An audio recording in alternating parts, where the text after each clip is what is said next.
Guys, this is Simon Mack near Liverpool. This is another vinyl community thread post. There was a recent, the last few days, I saw an excellent idea by one of the VC guys, Richard McCook, an Irish guy, and he had came up with a brilliant idea: 10 albums I would love on vinyl. So I messaged Richard and I said, yeah, great idea, I'm going to do this. So I will post what I would say are the 10 albums that I still don't have back on vinyl, or have on vinyl, that I have on CD, which are outstanding pieces of music. And I will, as I said on the last short video, I think I'll get essentially my ugly mug off this video and just highlight what the actual albums are, and I'll give you a quick scan of my CD collection and some of my vinyl as well. Okay.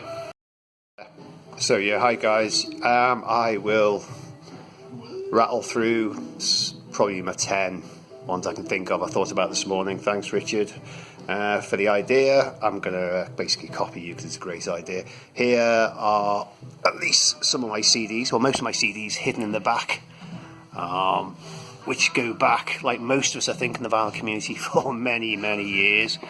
I've got like a ton of stuff. Maybe not 12,000 or whatever crazy amount of CDs some people have, but you know, certainly a lot of great music. I hope music that moves me, and yeah. So here are. Let's get to the point. Let's get to, I would say, the 10. Bit of a Howlin' Wolf in the background, and some Great Blues, which is on that album, which I picked up recently.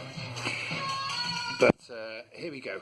So, in no particular order, 10 albums which I have on CD, which I would dearly love on vinyl, but most of them are pretty expensive, and that's a whole other conversation piece in itself. Can we actually afford all the vinyl we want? Because prices seem to be going up and up unless we dig deep. Anyway, number 1, I've mentioned them in my top 10 most listened over the years. Michael Hedges' Aerial Boundaries on CD. It's on, what's it on? It is on the Windham Hill. This goes back to the 80s, acoustic guitar music. If I could get this on vinyl, I would be a happy man. It's a fantastic, soulful acoustic guitar album. Legendary, I would say. Right, I'm going to turn this music down, because there you go, put the blues on a bit. Next one is a string quartet I've seen in live, been blessed to see them a few times. UK string quartet, Lindsay String Quartet. They are justifiably famous in the classical circles for their Beethoven, amongst other versions. Arguably Beethoven's best ever quartet, in my opinion, was a quartet number 13, 130. If I could get like this on vinyl, I would be jolly happy indeed. Next one, a bit of a curveball. I think maybe some of you, especially you American guys, have probably never heard of these people. Avant-garde electronica from a duo, Auertecker. Very out there electronica, crazy beats, very advanced software programming. Not everyone's cup of tea. This is their album Chorustis from, I think it was 2008. You can only get this for about 120 quid on vinyl. It's a limited edition. But Auertecker are well-known legends, I would say, in the electronica circles. And Chorustis is one of my favourite albums by them. I will do another Auertecker discussion in depth, I would say, because I've rediscovered them recently, having had a few years away from them. So, where are we now? Dexter Gordon, jazz. Late Dexter Gordon. This is the best of. I'd be happy to have the best of on vinyl on Blue Note. But the track I'm really after is Tanya. And I've seen some other guys mention the actual album this is from, and which is Our Man in Paris from, when was it? Early 1964. Tanya alone is worth the price of spending 25-30 quid, I would say. It's Dexter Gordon stretching out his jazz. I think he's embraced by then the Coltrane thing, and it's just a fantastic late night piece of music. Their whole album's great. You know, it's Dexter Gordon known for his bebop, hard bop style. Blue Note, yeah, everyone knows them who's into jazz. I mean, get that on vinyl, great stuff.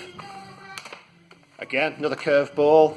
As an aging rock metal fan, this is a must. Got on CD.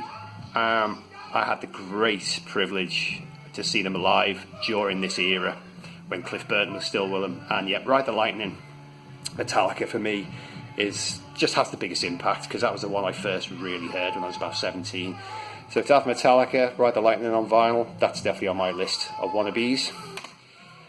Brand new find in the last year, UK gospel, is it gospel? A cappella soul. Laura Mvula, she won loads of awards here in the UK a couple of years back, about 4 years ago. I can't get this on vinyl at the moment. It'll probably be reissued, I hope so, because this is a fantastic album. It's not pop, it's more than pop. It's beautiful, soulful, quite advanced vocal harmony stuff. Get that on record, I'd be very happy. Next, Shostakovich. Now, Naxos are very well known in the classical circles because they were initially a budget label and they've been going for like 30 years, but they haven't got anything on vinyl. So I would dearly love Naxos to release some of their key CDs on record. And Shostakovich is close to my heart. I've been a big fan of his string quartets for 20 odd years now. If I could get that, the design of the cover is great, the music's outstanding. The Ida Quartet from Hungary do a fantastic job through the entire cycle. If you get Shostakovich, yeah. I've got plenty on vinyl, which is down here somewhere.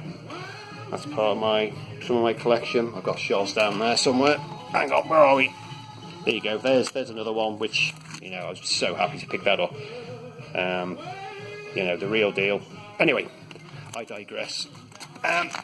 So yeah, getting back, I think this is the final one now. This is a short video, It's got to be Johnny Cash. I am just a huge fan. Either of these on CD would be just on record would be amazing. You can get them, and they vary in the UK about £30. What's that? $40, something like that. Got them on CD. I want them on vinyl to add to my collection of Cash records. This is my current favourite Johnny Cash record. I picked that up recently for less than 10 quid. Don't get me started on Johnny Cash. That's a whole other video I need to expand at some point. But he is obviously a legend, and for all the right reasons. I shall just pause this now, and then you can look at my ugly mug as I sign off. Guys, hope you and the vinyl community enjoy this. This is, Simon here, looking over to Liverpool in the distance.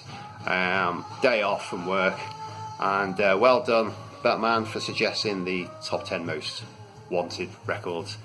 Well done, Batman, and I hope you enjoy this.